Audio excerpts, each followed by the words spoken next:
आज हम scalar product की करेक्टरिस्टिक्स उसको पढ़ेंगे।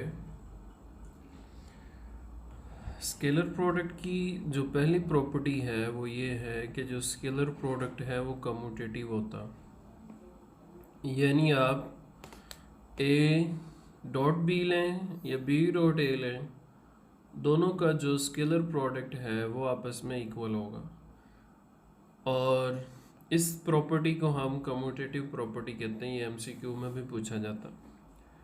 अब है physical meaning of A dot B, यानी जो फिजिकल मीनिंग क्या होते हैं जब हम कहते हैं कि ए डॉट बी, तो इसका मतलब होता मैग्नीट्यूड ऑफ ए, यानी ए का मैग्नीट्यूड, और फिर क्या करना, प्रोजेक्शन लेना है किस वेक्टर का, बी का, किसके ऊपर, ए के ऊपर। यानी जो पहले मैग्नीट्यूड लेना है वेक्टर ए का, इसके लिए याद रखना कि जो बाद में वेक्टर आ रहा होगा उसका प्रोजेक्शन लेना है हमने पहले के ऊपर। या यूं याद रख लें कि जो पहले होगा उसका मैग्नीट्यूड लेना, जो बाद वाला होगा उसका प्रोजेक्शन पहले वाले पे लेना। या इसको यूं भी कह सकते हैं कि मैग्नीट्यूड ऑफ ए और जो बी का कंपोनेंट होगा, component of B in the direction of A. यानी हमने ए और बी दो वेक्टर लिए, उसमें क्या करना है, जो बी का वो वाला कंपोनेंट लेना है जो ए की डायरेक्शन में होगा। इसकी एग्जांपल देखते हैं। यहाँ पे एक वेक्टर है ए, ये है बी, इन दोनों के दरमियान एंगल है थीटा। अब यहाँ पे हमने क्या करना है, बी का प्रोजेक्शन लेना है ए के ऊपर। और अब बी के दो कंपोनेंट है, ये है बी एक्स और ये है बी वाई। अब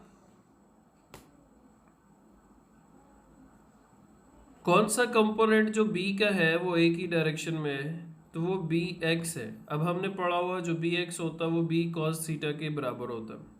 अब यहाँ पे हमने लिख लिया ये मैग्नीट्यूड ऑफ ए।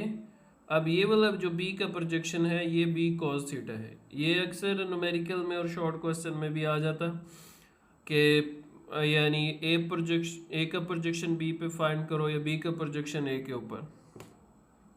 अब अगर हम, ये तो था ए डॉट बी, इसको हमने लिख लिया ए बी कॉस थीटा। अब क्या करना, बी डॉट ए लेना, यानी जो बी है उसका प्रोजेक्शन लेना ए के ऊपर। पहले बी था, इसका प्रोजेक्शन लिया ए के ऊपर। अब जो बी डॉट ए है इसका मीनिंग क्या होगा, मैग्नीट्यूड ऑफ बी और component of A in the direction of B. यानी ये हमने क्या करना बी डॉट ए में, कि जो बी वाला वेक्टर है उसका मैग्नीट्यूड लेना और ए का वो वाला कंपोनेंट लेना जो बी की डायरेक्शन में होगा। अब ये अगेन उसी तरह हमने इंटरचेंज कर दिया इनको, वेक्टर्स को, इसको बी कह दिया, इसको ए, एज इट इज़ भी लिख सकते हैं। तो अब ए के दो कंपोनेंट होंगे रेक्टेंगुलर कंपोनेंट्स, एक ये ए एक्स और एक ये ए वाई। अब इसमें ये वाला जो एक्स वाला कंपोनेंट है यही वाला किसकी डायरेक्शन में, बी में, यानी बी और ए एक्स दोनों एक ही डायरेक्शन में। अब यहाँ पे क्या लिखेंगे, बी का मैग्नीट्यूड।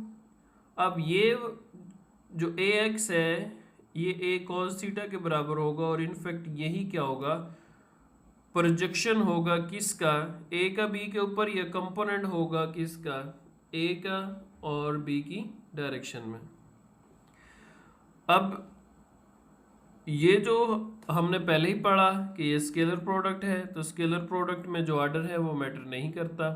तो लिहाजा जो एक इक्वेशन ये थी ए डॉट बी, यानी ये वाली, और ये एक है बी डॉट ए, तो दोनों को हम कंपेयर कर दें तो लेफ्ट हैंड साइड क्या होगी, राइट हैंड साइड की इक्वल होगी, यानी A dot B is equal to B dot A. और यही क्या शो करती है कि ये जो स्केलर प्रोडक्ट है ये कम्यूटेटिव है, या commutative property with respect to multiplication ये होल्ड करती है।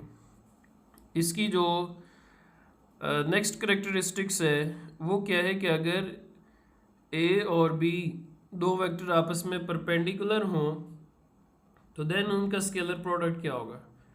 अब क्या करेंगे, A dot B is equal to A B cos theta, और थीटा कितना 90 डिग्री, और कॉस 90 यहाँ पे पुट कर देंगे तो कॉस 90 कितना होता है 0, ये सारा फैक्टर 0 हो जाएगा।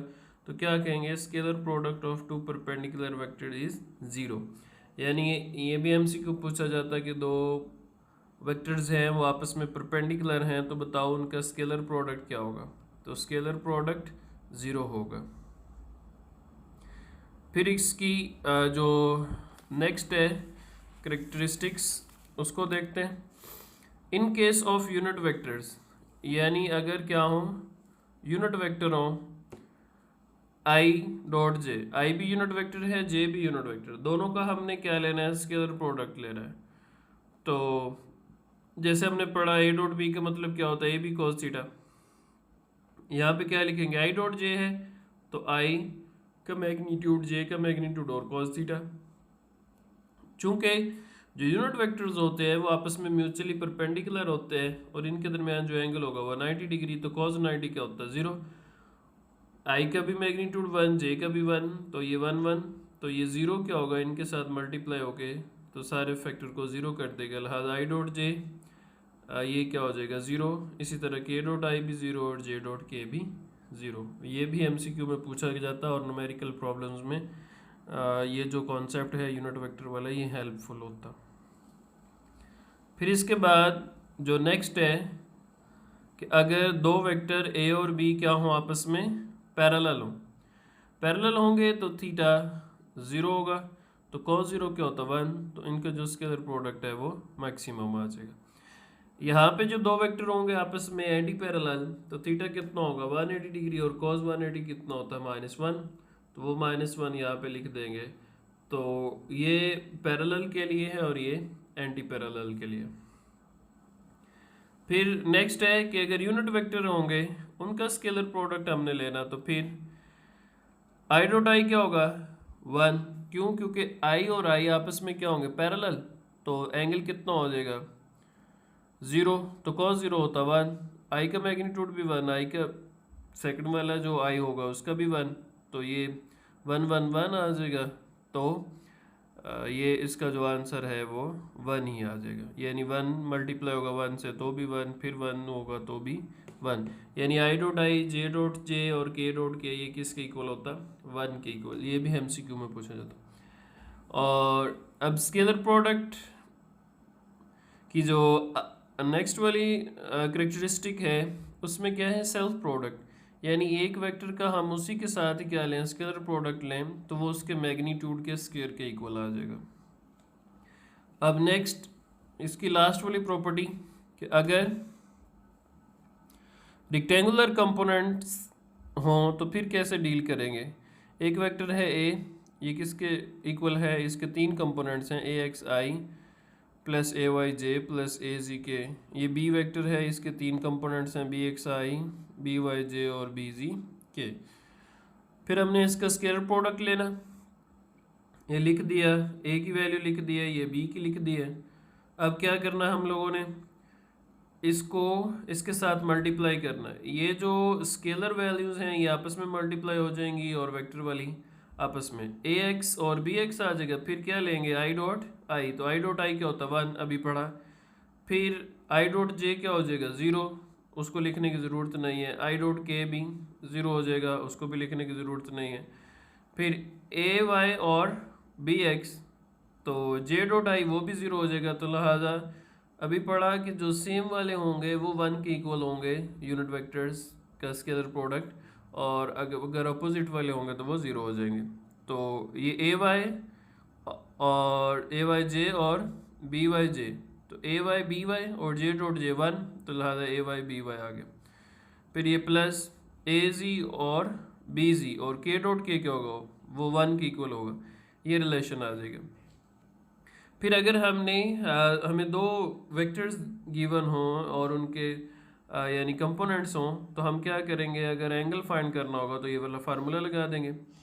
ए डॉट बी जो होगा ये किसके इक्वल आएगा, यहाँ से A B cos theta, theta निकालेंगे cos inverse A x B x plus A y B y plus A z B z over A B का मैग्नीट्यूड।